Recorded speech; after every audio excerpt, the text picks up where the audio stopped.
Jadi banyak orang dalam tanda kutip kena hack itu sebenarnya kita yang membuka ruangnya, kita yang memberikan izin gitu. Bilangin sama temen lu si A nih, dia pinjam utang sama gua.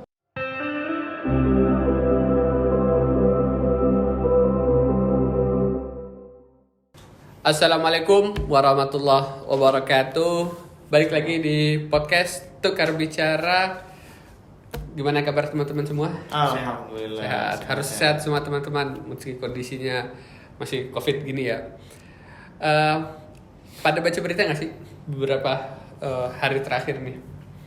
Atau karena saking banyaknya berita jadi nggak tahu? Nah itu. Mungkin itu kali ya. Maksudnya banyak berita lah. Yang lagi ini bang, yang lagi happening. Apa tuh? Artis Korea. Oh, artis Korea. Ya tuh Ani ngikutin gitu. Tapi enggak. Kita enggak bahas. Ke situ. Enggak bahas itu gitu. Ani agak prihatin yang lagi rame sekarang ini terkait masalah pinjol. Karena pinjaman online gitu. Karena beberapa pekan ini itu kayak lagi maraknya kasus penemuan pinjol-pinjol ilegal ya yang digerebek polisi lah kayak gitu. Anda cukup prihatin karena satu di situ Anda melihat ada pegawainya tuh yang berhijab, artinya dia muslim. Karena kita melihat itu ya gitu, wanita berhijab siapa lagi pasti muslim gitu. Nah yang kedua praktek dalam melakukan penagihan atau apa sih istilahnya pengembalian biaya itu yang gede banget sih. Bahkan ada yang cuma minjem berapa juta doang, baliknya sampai puluhan, ditagihnya sampai puluhan juta. Dan cara penagihannya tuh benar-benar yang menurut Anda tuh kacau ya. Kacau sih gitu. Kalau mungkin teman-teman ente semua ada yang ngikutin baca itu pasti ngeliat miris banget lah gitu. Nah, kita coba bahas di sini karena mungkin ada teman-teman juga yang saat ini lagi ada urusan atau terkait sama pinjaman online atau pernah ditagih gara-gara temannya pinjaman online dan segala macamnya gitu. Sebelum masuk ke ini sebenarnya pernah punya pengalaman atau dengar nggak pengalaman orang terkait pinjaman online gitu? Kalau yang terlintas ya, ya kayak nggak pernah lah kalau pinjam online ya. Paling kalau pinjam ya saudara pinjam duit, ya, gitu. Ada yang recehan, ada yang ratusan, ada yang jutaan juga. Ada yang balikin, ada yang nggak balikin. Nah, Jadi kalau pinjaman online lewat Instagram, DM Instagram itu termasuk pinjam online. Padahal kita mah tahu orangnya. Jadi saya deal-dealannya lewat online gitu ya. Mungkin lewat WhatsApp juga online sebenarnya. Iya gitu, sih. Kan kayak gitu. Tapi yang masih sini kan pakai aplikasi yang kalau definisi dari udah tersedia lah. Dan definisi pemerintah itu yang pinjaman online yang ilegal dan nggak ilegal tuh, yang ilegal itu yang tidak terdaftar di OJK. Otoritas Jasa Keuangan. Sedangkan yang terdaftar yang legal itu yang terdaftar. Gitu. Jadi itu buat teman-teman mungkin bedanya apa sih ilegal dan nggak ilegal? Ya pemerintah ngasih melalui OJK itu bilang yang terdaftar itu legal, yang tidak terdaftar itu ilegal. Gitu. Tapi pada praktiknya walau alam. Gitu. Apakah dua-duanya menggunakan praktek yang sama? Bahkan kemarin aneh sempat lihat, nanti mungkin bisa ditampilin ya gambar di sini berita tuh, ternyata pinjol legal pun ada yang bekerja sama dengan pinjol ilegal. Nah, gimana itu, Bang? Gitu.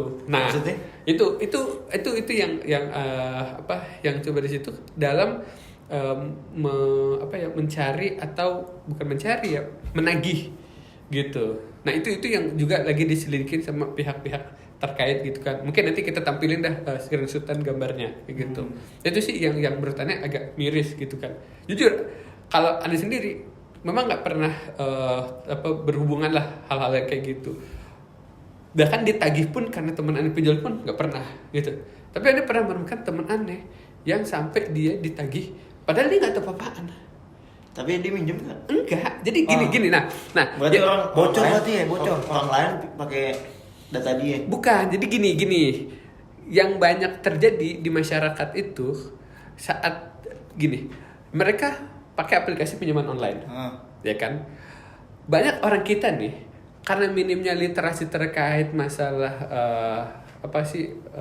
penggunaan aplikasi ya. Sekarang kita gini deh, berapa banyak sih dari kita yang nginstal aplikasi atau melakukan itu membaca term and condition dikit banget kan, apalagi orang Indonesia gitu kan. Nah mereka tuh pas install pakai aplikasinya itu atau terserah pakai aplikasi atau enggak, mereka tuh nggak baca sama sekali term and condition.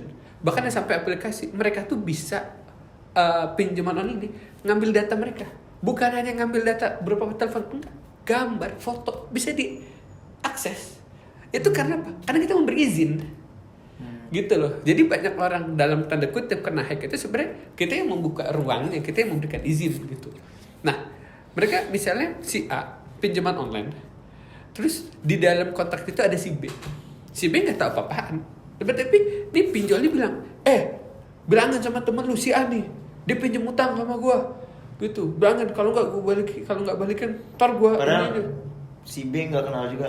Si B cuma nomornya ada di kontak doang. Mungkin kayak teman, entah dia temannya benar atau cuma pernah ketemu sekali, cuma bagi kontak gitu. Tapi itu, jadi dihubungin orang-orang sekitarnya. Nah itu kan akhirnya yang bikin satu, karena kayak gitu. Nama tercemar, gitu. Yang kedua, akhirnya kan kita punya teman yang ada di kontak, kita juga, gua apaan sih, kok gua nggak tahu urusan kok dia teleponin sih. Kita juga ngerasa kesel nggak sih, kaget juga. Akhirnya mutus hubungan. Gitu. Akhirnya kan gitu, lu gimana sih punya pinjaman online gue sampai dia telepon gue, bukan kata apa gitu. Itu akhirnya jadi hubungannya nggak harmonis gitu kan. Itu yang apalagi sampai keluarga, bahkan yang lebih parah sampai ada dia punya, kan namanya tadi Anda bilang mereka bisa mengakses foto di dalam kamera itu, di dalam HP. Mereka tuh sampai ada yang nauzubillah min dzalik, astagfirullahaladzim dah, itu ngedit foto iya, gambar gak senonoh diedit untuk disebarkan. Astagfirullahaladzim, nagihnya aja sampai gini-gini banget gitu loh. Itu kebayang gak sih psikolognya udah ya ngutang sih ngutang gitu kan, tapi sampai dibikin fitnah keji kayak gitu loh. Astagfirullahaladzim, gak kebayang sih kalau gila, kena mental banget kayak gitu ya. Iya kan, orang gitu memang aneh, baru tau malah ada yang sampai kayak gitu. Aneh baca. Ada juga nih, juga udah baca itu. Kalau yang misalkan kayak kita yang nggak minjem tapi tiba-tiba ada telepon, nah itu emang banyak tuh kayak gitu kasus kayak gitu tuh. Maksudnya gimana sih? Nggak minjem tapi kok? Enggak, jadi gini, nagihnya tuh lewat orang-orang yang ada di kontak HP dia. Jadi orang-orang gitu, orang yang lain yang minjem gitu. Anda juga pernah baca itu, Jay. Kalau yang aneh baca, dia memang ngasih emailnya.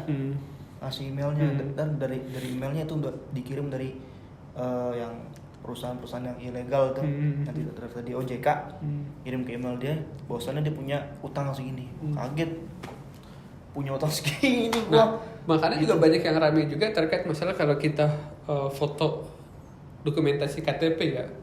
Dan sekarang tuh banyak disarankan kita kasih watermark, tanggal berapa kita kasih dan untuk kebutuhan apa. Yaitu nanti kalaupun ada yang menyalahgunakan itu kita ketahuan, oh siapa nih, pas dilihat fotonya, oh ternyata foto yang diambil dari sini, oh berarti pihak ini yang bocorin kita punya KTP gitu. Karena maksudnya kita nggak tahu apa-apaan kan, tiba-tiba ditagih apa ngutang kagak, nikmatin duitnya kagak, gitu. Bahkan ada yang ngutang cuma berapa juta doang, tapi ditagih tuh sampai beratus-ratus kali lipat.